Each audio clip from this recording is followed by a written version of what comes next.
Bismillahirrahmanirrahim. Welcome class 8th in the period of English. Today we have to start lesson number 3, and lesson number 3 is poem, and the topic of the poem is on the ocean, and it has been written by Samuel Taylor Coleridge, who is commonly known as S.T. Coleridge.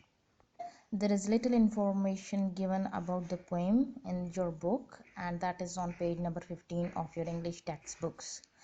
About the poet. S.T. Coleridge time period starts from 1772 to 1834, was an English poet, literary critic. Literary critic हम किसे कहते हैं? जो तनकीद करे कि कोई भी काम अगर किया गया है तो उसमें पॉजिटिव क्या है, नेगेटिव क्या है, वो हमारी सोसाइटी के अंदर जो है क्या चेंजेस लेकर आ सकता है, उसके क्या इफ़ेक्ट्स हो सकते हैं, इस चीज़ को ये लिटरेरी क्रिटिसिज्म कहा जाता है, और जो ये काम करता है उसे लिटरेरी क्रिटिक कहा जाता है। और S.T. कॉलेज जो था वो सिर्फ पोइट नहीं था बल्कि लिटरेरी क्रिटिक भी था, and he was also a philosopher. Among his poetic works, The Rime of Ancient Mariner and Kubla Khan are the most appreciated and well-known poems. Biographia Literaria is his major prose work. Prose work हम किसे कहते हैं? इससे पहले दोनों lessons जो आपने पढ़े हैं बुक के अंदर वो प्रोज है। प्रोज नसर को कहा जाता है, ठीक है। ये जो हम काम करने लगे हैं, ठीक है, प्रोज में पैराग्राफ्स होते हैं, और जो आज हम लेसन पढ़ेंगे उसमें स्टैंजाज होते हैं, ठीक है। पोएम में स्टैंजाज होते हैं और प्रोज में पैराग्राफ्स होते हैं। अब इस पोएम को स्टार्ट करने से पहले थोड़ा सा हमारे पास यहाँ पर पोएम के बारे में भी थोड़ा सा जिस्ट मौजूद है, सेंट्रल आइडिया है, उसको भी हम रीड आउट कर लेते हैं। These stanzas have been taken from S.T. Coleridge poems, The Rime of Ancient Mariner, one of the most influential poems in English language. Influential का मतलब होता है important. The poem which has a very significant role played in English literature. और ये सिर्फ अपने moral lesson के हिसाब से नहीं है, बल्कि जो है अपनी लैंग्वेज की टेक्निक्स जो मुख्तलिफ यूज़ की गई हैं। लैंग्वेज टेक्निक्स में एडजेक्टिव्स आ सकते हैं, ठीक है, मेटाफर्स आ सकते हैं, सिमिलीज आ सकती हैं, पर्सोनिफिकेशन आ सकती है, इमेजरी आ सकती है। ये जब पोएम हम पढ़ेंगे तो साथ साथ इन चीज़ों को भी हम बताऊंगी आपको साथ।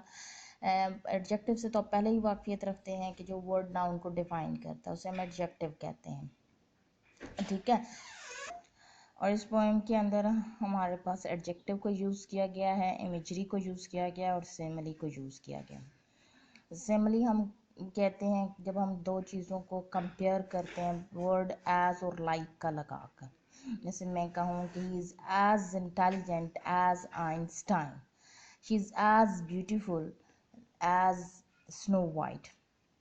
हम लोगों ने दो लोगों को कंपेयर किया, स्नो वाइट को और शी को, ठीक है, और एज का वर्ड लगाया, तो इससे हम क्या कहेंगे? सिमिली कहते हैं, ठीक है। और सेम यहाँ पर अगर आप स्टैंजा नंबर 2 में देखें तो यहाँ पर as idle as a painted ship, तो यहाँ पर सिमिली को यूटिलाइज किया गया है। उसके बाद दूसरी चीज़ हमारे पास आती है इमेजरी। इमेजरी हम किसे कहते हैं कि जब आप जो है किसी सीन को इतने अच्छे अंदाज के अंदर प्रेजेंट करें कि वो आपकी आंखों के सामने चलने लग पड़े, कि आप उन चीज़ों को विजुलाइज करना लग पड़े, तो उसे हम क्या कहते हैं? इमेजरी। जैसे इस पोएम में आप देखें ऊपर, right up above the mast did stand no bigger than the moon. Same हमारे पास है स्टैंजा नंबर 2 में, as idle as a painted ship upon a painted ocean, water water everywhere and all the birds did shrink। यहाँ पर imagery को utilise किया गया है कि हमारे आंखों के सामने सीन चलने लग पड़ता है कि पानी हर तरफ है लेकिन बर्ड्स श्रिंक कर रहे हैं। These stanzas have been taken from S.T. Coleridge's poem The Rime of the Ancient Mariner, one of the most influential poems in English language. This poem is about an old sailor who narrates his long story about a voyage in which his entire crew was killed.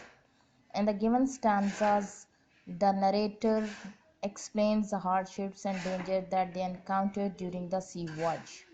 इस poem में हमें एक narrator है, narrator किसे कहते हैं, जो बयान करता है, ठीक है, और एक ओल्ड सेलर है, ठीक है जी, और वो कहानी सुना रहा है अपने सारे समंदरी सफ़र की, और इस सफ़र के दौरान उसे किन मसाइल का सामना करना पड़ा, और उसके सारे साथी इस सफ़र के दौरान जो हैं वो मर गए सिवाय उसके, और उससे अकेले जो है वो hardships of the sea voyage को फेस करना पड़ा। उसके बाद जो जो मुश्किलात उसको फेस करनी पड़ती हैं उनके बारे में उसने इस पॉइंट के अंदर हमें बताया है। पॉइंट स्टार्ट करने से पहले हमारे पास दो प्री रीडिंग क्वेश्चन हैं। Have you ever seen an ocean? आप सब में से बहुत से बच्चों ने नहर भी देखी होगी, ठीक है, झील भी देखी होगी। नहर को स्ट्रीम कहा जाता है, झील को लेक कहा जाता है, दरिया भी देखा होगा आप में से बहुत से बच्चों ने, और समंदर भी देखा होगा। कराची में अरेबियन सी हमारे पास मौजूद है, और जो है दरिया तो हमारे पास जो है झेलम, रावी, ये आप में से झेलम तो मेजॉरिटी क्योंकि हमारे बिल्कुल एरिया में मौजूद है, तो यहाँ पर आप में से मेजॉरिटी बच्चों ने इसको देखा होगा। ओशन जो है वो शायद ही किसी ने देखा हो, ज़्यादातर आप में से यानी लाइव किसी ने कम ही देखा होगा। हो सकता है कि आप मेजॉरिटी फिल्म्स में, टीवी में जो है या डॉक्यूमेंट्रीज में ज़रूर देखा होगा। और सेकंड क्वेश्चन है, how do you feel on a hot day? आजकल तो मौसम ही समर का है, आजकल तो हर दिन ही हॉट है। आजकल कैसी फीलिंग आ रही है? बहुत ही जो है हम लोग अनबियरेबल सा हमारा जो है वो दिन गुजरता है, ठीक है, मुश्किल से गुजरता है ना दिन, और टेम्परामेंट में भी बहुत चेंज आती है कि हमें जो है अगर कोई भी यानी पेशेंस लेवल हमारा कम हो जाता है कि किसी चीज़ को हमें बर्दाश्त करने की सलाहियत जो है वो ज़रा कम होती है। लेकिन अगर ये रूटीन रहे तो आहिस्ता आहिस्ता जो सीखने वाले लोग होते हैं उन्हें टॉलरेंस भी डेवलप हो जाती है, ठीक है, यानी आप अगर हार्डशिप्स को फेस कर रहे हैं तो आप जब तक टॉलरेट नहीं करेंगे आप उन हार्डशिप्स को जो है चैलेंजिंग वे के अंदर उनका मुकाबला नहीं कर सकते। तो सेम जो है वो आपके अंदर जो है जो हार्डशिप्स ऑफ लाइफ हैं वो आपके अंदर टॉलरेंस भी डेवलप करती है। हम लोगों ने लेसन नंबर 1 में टॉलरेंस के बारे में काफ़ी डिटेल के अंदर पढ़ा था। अब यहाँ पर पोएम है उसको मैं रीड आउट करती हूँ, आप अच्छे तरीके से सुनेंगे ताकि आपको पता लगे कि किस तरीके से एक पोएम को पढ़ा जाता है और किस से हम उसे स्ट्रेस वर्ड्स किन वर्ड्स को हम स्ट्रेस करते हैं। हाँ जी। All in a hot and copper sky, the bloody sun at noon, right up above the mast did stand, no bigger than the moon. Day after day we stuck, nor breath nor motion, as idle as a painted ship upon a painted ocean.